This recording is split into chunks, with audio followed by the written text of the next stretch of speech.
Now, the St. Louis Rams, they're dealing with some backlash. That following the protests of some of their players at Sunday's game against the Raiders. In fact, St. Louis Bar says no longer is going to support the team, and the St. Louis Police Officers Association demanding that the players be disciplined after walking out onto the field with their hands up. This sign right there, a sign of solidarity with protesters speaking out against the Ferguson decision across the country. When they put the hands up, it was basically a symbol that said, "Don't shoot." The head coach of the Rams, Jeff Fisher, said that while he didn't back his players' decision to protest, he's also not going to condemn it. It's my personal opinion. I firmly believe that it's important that I keep sports and politics separate. I'm a head coach.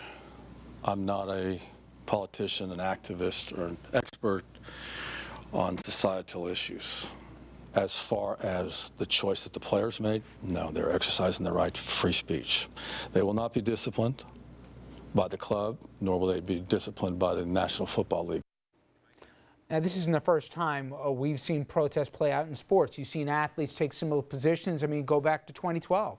Members of the Miami Heat, they wore hoodies onto the court to protest the death of an armed teen, Trayvon Martin, who we all remember was killed by George Zimmerman. Earlier this year, members of the Clippers, they held a silent protest against their then owner, Donald Sterling, by turning their jerseys inside out following the leak of Sterling's racially fueled comments. And then probably the most famous example in history, there was the Black Power salute that rocked the 1968 Summer Olympic Games. Gold medalist Tommie Smith and bronze medalist John Carlos. They were stripped of their medals after raising their fists during the national anthem. Smith later said it was not a Black Power salute, but rather a human rights salute. Interesting, some of the comments. And I'll start with you, Reverend. Was it an appropriate venue? You say certainly people are individuals, but when you get out on the field, you're part of a team. You wear a common uniform. If there was a criticism by some, it was, hey, say it before the game or after the game, but when you're wearing one uniform, it's not about individual expression. What do you think? There are those who would argue that every venue is an appropriate venue when you're speaking truth to justice. There are those who would argue that some places are sacrosanct and only what's taking place there should take place there. Was this the right forum? It was to the people who did that. It was to them, that this was the time, this was the place, this was the moment. Should there be sanctions on them from a league that's already struggling with other decisions that have crossed the line of wisely, football? the league will take no sanctions. There we go. That's my position on that. You know, Dominic, I remember Ali's champion now for what he did. Back then he wasn't. But think about controversial back then. Absolutely. Think about some of the athletes from Michael Jordan, Derek Jeter, Tiger Woods. They took no political positions because arguably they didn't want to upset the sponsors. But that was safe for them. And they didn't offend anybody of the viewing audience or any consumers of some of the products that they were hawking. Where is that line where an athlete in the middle of a game, not even outside of it, where he's doing or she's doing a personal interview, should or shouldn't make their personal beliefs heard? Let's be honest about this, Richard. The first thing professional athletes are taught by the PR people, stay away from politics. Stay away from politics. Now they're being taught to stay away from social media. But it's my personal opinion, the National Football League is what, maybe 70% black? Yep. How many of those athletes do you think believe that the decision that came out of Ferguson was an absolute outrage? 70% black? I would say 70% believe that it was an outrage. Let me get the perspective of Thomas, who's calling us from Long Island. And Thomas, you're a retired police officer. Police in St. Louis were furious by the actions of the Rams, and so people know security details for these players. And a lot of times when the players get into some scrapes off the field, the first calls they do are to those off. We saw what happened in San Francisco, if you remember recently, with a member of the 49ers. Police were infuriated by this. Where do you fall on this issue as to when players put on the uniform? Is it a venue for, if they want to communicate some of their personal feelings about a public subject? Yeah, absolutely. You know, I feel that the players should let the public know how they feel. The police department has a job to do. That's all their job is. We're over glorifying what the police do. if the police officers don't want to do the job, they should resign themselves. We're making them look as if they're bigger than they are. As a New York City police officer, I was on the force when David Dinkins was mayor and Rudolph Giuliani was fighting to become mayor.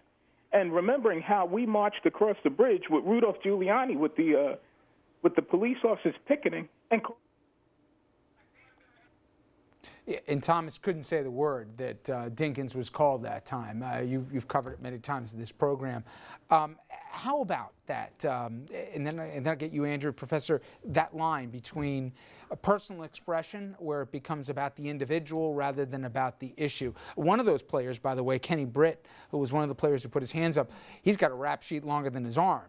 So there was some hypocrisy, people were saying, talking about police actions. He also had some gun charges on his own personal record. Were you at all uncomfortable about the venue they did it, not necessarily what they did? I thought it was wonderful. The reason why I thought it was wonderful is because I teach constitutional law. I wrap myself around the Constitution. No one should hijack the Constitution and say that liberty and justice is for them and not for all. And so when the individual in this country works his constitutional rights, that's a wonderful thing. Our Constitution only works if we work it.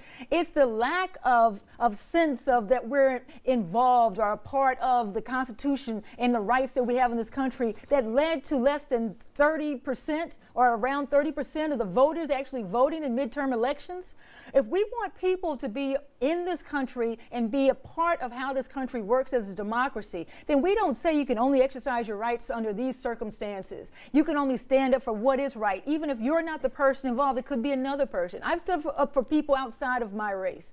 I've stood up for men. I've stood up for other people, and it might not have been comfortable, but it was what I was supposed to do as an American, as a human being. So if this is where they can do it, that their job allows them to do it in this context, it didn't interfere with the game. It was before they started playing. There was nothing there that should be seen as wrong except for the fact that some people didn't like it. But those people who oppose it wrap themselves around the flag and the Constitution. Everybody should be able to gather in that tent, not just certain selected people under certain selected circumstances. It's a great point that you make, and one of the two thoughts that I had. We have players who score a touchdown and kneel in prayer, or they're interviewed after the game, and the first thing they do is thank God or thank Jesus. Again, it's a personal expression. It's an individual expression that they're making. It's just that it's much more widely popular than what the players were doing with the Ferguson protest. The other thought that I keep having about this story is the St. Louis Police Officers Association, to me, come across as incredibly tone deaf on this. That this is what you're going to raise the flap over, while there's still all of these, heated sentiments following Ferguson. I haven't seen similar expressions of concern for the communities involved in Ferguson as they seem to have taken with the attention that they're placing on these 5 members of the Rams. And that I find tone deaf I agree and with you. I problematic. think there is, and I've heard some of the members of the police department, and it's not just, I think, in St. Louis, where they feel they're all being painted with the same brush here, is that they're all, that everyone's got to put their hands up if they walked in the room as they're policing. I'll only make one point that was interesting. Jeff Fisher, the coach who said that no sanction would be taken, he did say he's not a politician, which he's not, or an activist, whatever. He, however, was comfortable enough, and he is widely respected in the league here. He was the coach who signed Michael Sam, the first openly gay football player. And he talked about how that was a huge moment. And he felt comfortable enough to talk about a gay football player in a locker room, but not comfortable enough, and he's not alone in this, to talk about the issue of Ferguson and the implications of race, justice, and everything else. If you want to know just how sensitive we are right now as a country on that one, process that. All right, we're going to jump to a quick commercial break. We come back, much more of this.